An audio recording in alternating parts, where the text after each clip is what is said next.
When they are alone, they want to be with others, and when they are with others, they want to be alone. After all, human beings are like that.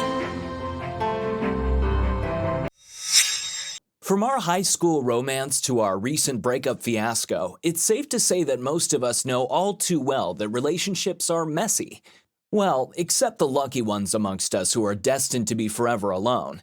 After all, it's been scientifically proven that being in love makes us less productive, since romantic love is biochemically indistinguishable from having severe obsessive-compulsive disorder. Enough said. But keeping our loner life on one side, today's rant is all about relationships, and it starts off with a question.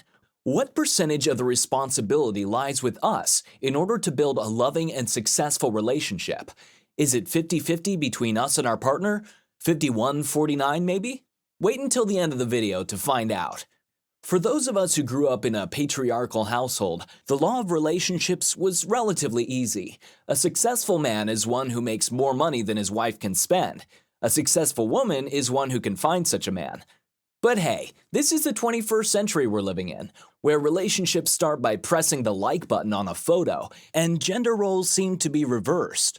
But first things first, let's talk about the most celebrated relationship in history, which is none other than Romeo and Juliet. Yep, we all idolize a bunch of kids who are out of their minds and pretty much killed themselves to prove it. No wonder aliens want nothing to do with us humans.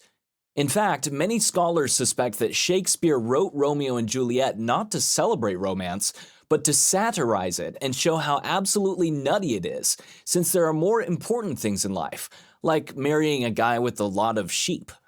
On the bright side, studies have shown that 2% of couples have fallen in love at a supermarket, which is the antithesis of romance.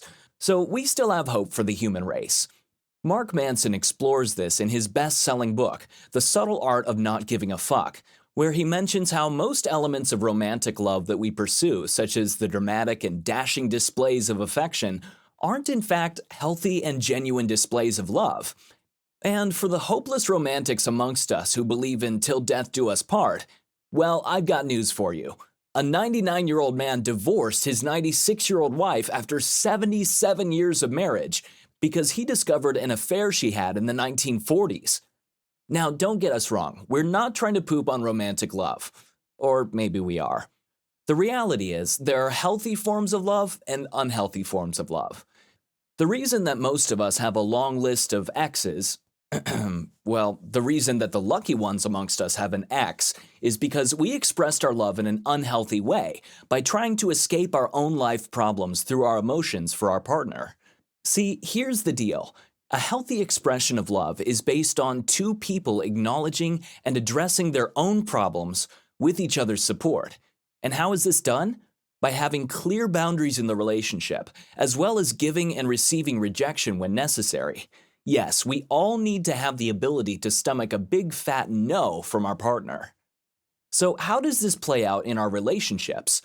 Well, since some of us have always been loners with no life, when we magically landed a partner, we were predisposed to get jealous when our partner went out with friends, and tried everything under God's blue sky to convince them to stay at home with us. In this scenario, we're demanding that our partner takes responsibility for our problems and our jealousy. Sure, we may justify it in our head as "you are my everything," but that's just a lousy pop song lyric and an even lousier relationship plan. It's important to create relationships outside the relationship. Otherwise, the relationship just isn't going to work. And as a bonus tip, before any of us choose to marry a person, we should first make them use a computer with slow internet service to see who they really are. But as is the spirit of this channel, there has to be one crucial element that underpins all successful relationships, and that element is trust. And how do we build trust in a relationship? By being there for our partner during their moments of need. After all, without trust, the relationship doesn't actually mean anything. I mean, our partner could tell us she loves us and wants to be with us, but if we don't trust her, what do those statements really mean? Nada. It's hard to feel loved until we trust that the love being expressed towards us comes without any baggage or strings attached, until we know it's unconditional. There's a reason why hotels prefer hiring waiters who are successfully married. All those years of marriage have taught them how to take orders without expecting any tips. And that brings us to the opening question. What percentage of the responsibility lies with us in order to build and maintain a relationship? 100%. We have to be willing to put in 100% and take full responsibility for making the relationship work. And this generally applies to all aspects of life. If we always take full responsibility for everything we experience, then we are responsible for everything we do, don't do, as well as how we respond to what has been done to us, hereby holding all the power.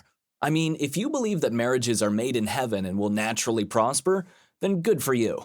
But remember, thunder and lightning are also made in heaven.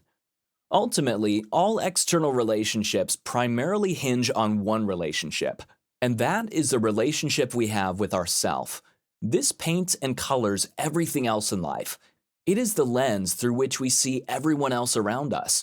We can only enjoy strong relationships with others if we enjoy a strong relationship with ourselves.